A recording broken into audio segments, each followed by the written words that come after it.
Welcome back to another episode of Saturday State of Mind. I'm Jess Panico, joined by Mike Panico as always. And this is our series talking about the 5 worlds of retirement. Today, we're going to discuss planning for taxes in retirement. Mike, what a fun topic, taxes. I love talking about taxes. I do too. I don't love taxes themselves. No. I accept them. I love talking about my hatred for taxes. Why do you hate taxes, Jess? Because I don't want to pay them. Okay, but that seems a little bit juvenile. Fine, I will pay some, but not as much as you would like me to pay. How much will you pay? How much are you willing to pay? Half. We all want certain things, Half right? as much as I do. We want roads, right? Sure. Educate the kids. You know, like we have to spend a certain amount of money for things that we like in the common space, right? Cleaning the streets, getting rid of the garbage. I mean, I'll give you some. Could you please not misappropriate them though? It's just, maybe you I think need it's less. important to start right somewhere. And maybe I'm being like too much of an apologist here. And it's not to say that there isn't waste with our taxes. Oh my God, there's so much waste. Like I'd love to just talk about that for an episode or two. But I'm okay paying taxes. I'm okay paying my fair share. It is your civic duty after all. And then I don't want to pay a single penny more.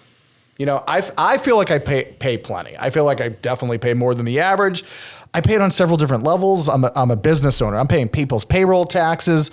You know, I've got Social Security, Medicare tax. There's income tax. I've lived in the state of Massachusetts, so there was state tax for a spell. I paid a lot of property taxes. tax, certainly in the town we live in. And I do want to say, I love this country. Absolutely love it. God bless. I'm so glad to be have been born where I was born, when I was born. It's great.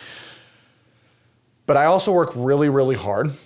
Mm-hmm. And I have dreams for the future. There's things I want to do with my money. I would prefer to do those things with my money as opposed to letting a bureaucrat do it. I'd rather give my money to the kids in the state than the IRS. So I just want to say, I get it.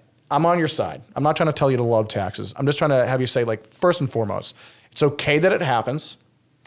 But taxes happen to me too. And that's okay. But what you pay in taxes depends on the planning that you've done or that you haven't done. I love 2 things when I think about taxes. Number 1, I love, and this might be a little schadenfreude, taking like pleasure in other people's like misery, but I love when a new individual, probably a teenager, gets their first job and they know they're going to make $15 an hour or whatever, and be like, okay, and I work 10 hours this week, so that's $150, you know, and they go and they get their paycheck and they're like, yeah, where's my money?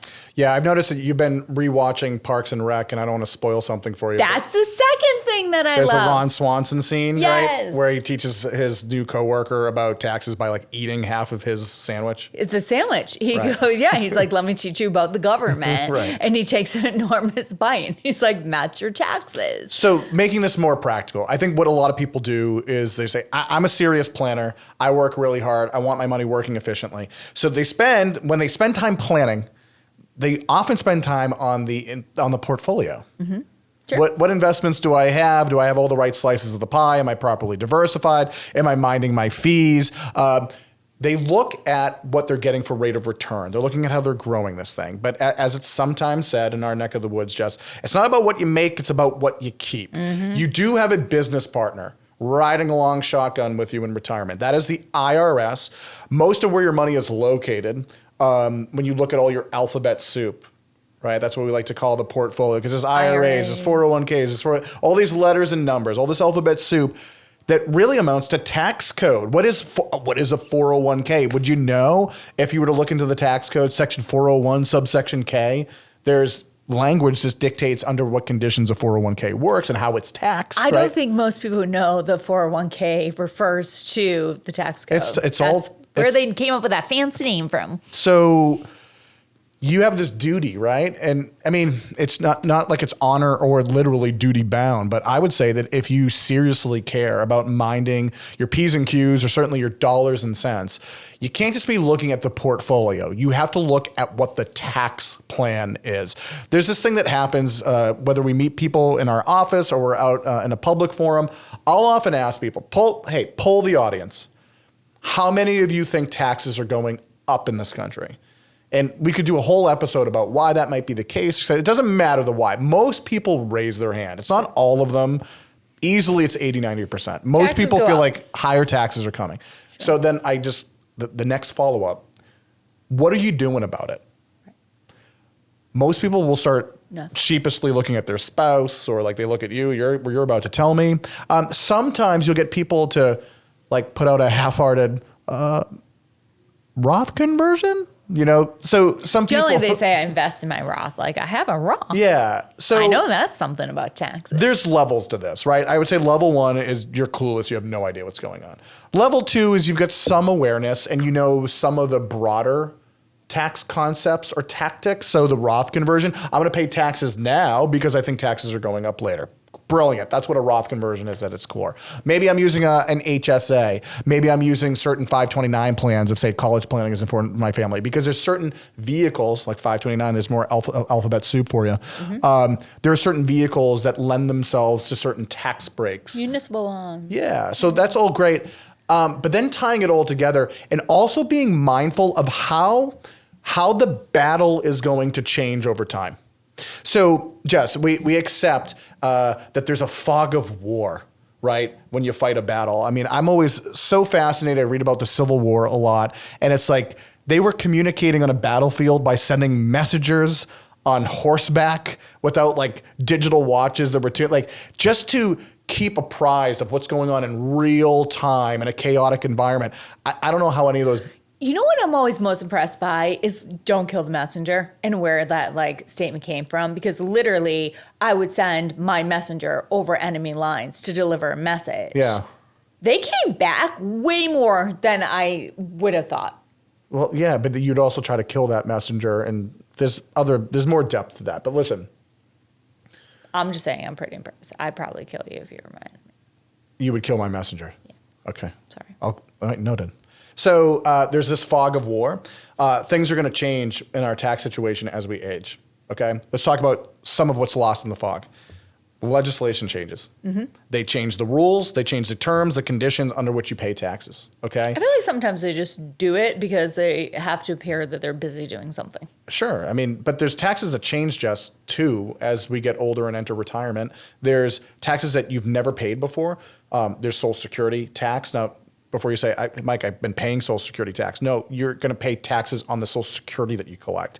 There's going to be potential tax, or more so, if you think about it accurately, penalties that you might pay on your Medicare premiums because of the income tax that you're generating, right? And so we start going a couple levels further because of the amount of income that you generate. And sometimes people think that they have control, but then there's other tax influences. So take as an example, by the time you get into your 70s, required minimum distributions become a thing. And it can actually make it so that the control you have over the income that you're producing and the tax picture that you're putting out to the world, to the IRS, you don't have full control over it. You might be escalating in tax brackets. What that might do is trigger alternative minimum tax, net investment income tax, all these other additional triggers, these dominoes that fall because of the lack of tax planning. One of my favorites, and it's not a favorite because I like it, I actually hate it, but I love bringing it up because it actually snaps people's awareness to what it is that I'm trying to communicate here, right? We meet so many people that have done planning, right? They're outside of the clueless sphere, Jess. They're paying attention. They're funding a Roth or two, and they've got all these spreadsheets and calculations that tell me how they're going to minimize their taxes this year and how they're trying to minimize them in future years. And they think they've got a handle on it. And this is specific to couples. I say to them, what's the plan for like if one of you were to die? Mm-hmm. What kind of mindfulness have you had around that? How is your estate married into this tax picture? Because one thing that almost always surprises people, even if they're well in tune with this stuff and they're paying attention, is that when somebody like in your dynamic duo dies and one of you is left behind as the widow or the widower, that person is now in a single payer tax bracket. Sure, and that adjusts things. What if that happens early in retirement? That, from a financial perspective, is the most expensive headwind, right? People worry about market crashes. They wonder, well, what if I have a healthcare event? Okay, so, first of all, the market does crash routinely, so that should already be baked into the plan. Healthcare events, they may or they may not happen. We don't know when one of you will outlive the other. Is it going to happen in your 90s or in your 60s? If one of you outlives the other, is it going to be just for a couple days or weeks, or might it be for decades? There's just so much volatility, I think, when it comes to tax planning, and it's the things that aren't obvious. There's things that you're paying that you might have not paid before, like if you are now in a single tax bracket, or maybe you're paying on Social Security, maybe you're paying less on sales tax because you're just not buying as much stuff anymore. There's just a lot of things that could change when you get into retirement, and then further into your retirement as well, that you have to take consideration. Yeah, and this is all in the fog, right? So how long are you going to live? When are they going to change the rules? And then what do you do about it? So there's level one. I would say level one is the clue. You got to get out of level one. This is where most people are. Like, they just let taxes happen to them. The IRS salivates when you stay in level one. Level two is you get some idea of the basic tactics. Hey, I'm funding my Roth. Great. If I'm the millionaire next door, I'm just going to tell you, just the Roth stuff, it's a good starting point. It's rarely enough. There are so many other tactics, credits, strategies, loopholes, funding strategies, gifting strategies, trust strategies that you can marinate into the mix. And it's not just about the strategies themselves, it's the awareness of all the problems that are out there. So many times we have conversations about taxes and people will say, I never knew, never thought about the widow's penalty. I never knew you could pay more for Medicare depending on your income. There are so many new taxes in retirement you're not even aware of. It's almost like it's unnecessarily complicated. Yeah. The guide to like understand the tax code is way longer than the actual tax code. Yeah. Yeah. So we never say anything, Jess, here that is just meant to fearmonger or to doomsay, like, oh man, like despair because taxes are confusing and they're onerous and they're only getting worse. And what are you going to do about it? You're going to plan. That's what you're going to do. There is something to be done. Yeah. If you've worked and you've saved hard, you just have to invest in some education, some help. You have to do some planning. Here's where I would like to leave it with most people who are checking this out. Paying taxes to a certain extent is voluntary. It's true. That doesn't mean that, you can just do Al Capone stuff and choose to pay taxes or not. That's not what I'm suggesting. But there are people who let taxes happen, and there are people who go through honest to goodness tax planning. They find those loopholes, credits, strategies, shelters, right? They look at every single tax saving mechanism. And if you just look at your own situation, there's a path ahead of you where you let taxes happen. And there's a separate path where you look at every single available strategy to you. Right.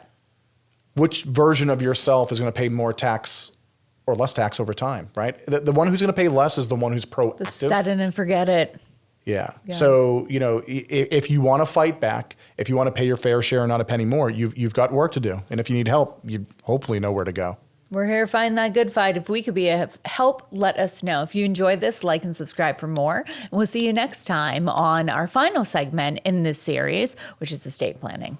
See you then.